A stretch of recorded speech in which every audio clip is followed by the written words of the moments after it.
First నాకు మైత్రి డిస్ట్రిబ్యూటర్స్కి I'm very very very thankful అండి. వాళ్ళకి ఫస్ట్ డిస్ట్రిబ్యూషన్ ఇచ్చినప్పుడు, and I'm sorry I'm taking a lot of time, ఇది బోరింగ్ అవ్వచ్చు. యూనో మైత్రి మూవీస్కి ఇచ్చినప్పుడు మమ్మల్ని నమ్మి ఇచ్చారు, మేము జాగ్రత్తగా కాపాడుతుంది. నేను ఒకటే నా బిడ్డని నీ చేతిలో పెడుతున్నాను, దీన్ని మీరు ఎక్స్ప్లాయిట్ చేసి నాకు ఇవ్వండి అన్న.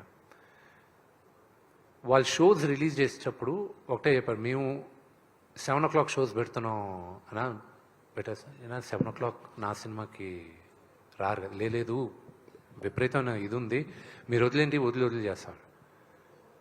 నేను ఐ స్లెప్ట్ ఆఫ్ మా నాన్నగారు నిద్రపోవాలని నేనంతా మొన్న రాత్రి. ఈ was the first one US నుంచి వచ్చే కాల్స్. అది అఫ్ కోర్స్ యూఎస్లో చూసిన వాళ్ళు బ్రహ్మాండంగా ఉందంటున్నారు.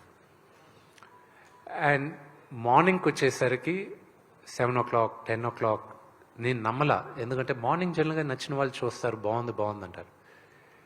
నేను ఈరోజు మ్యాట్నీ షోస్కి ఐ రిలాక్స్డ్.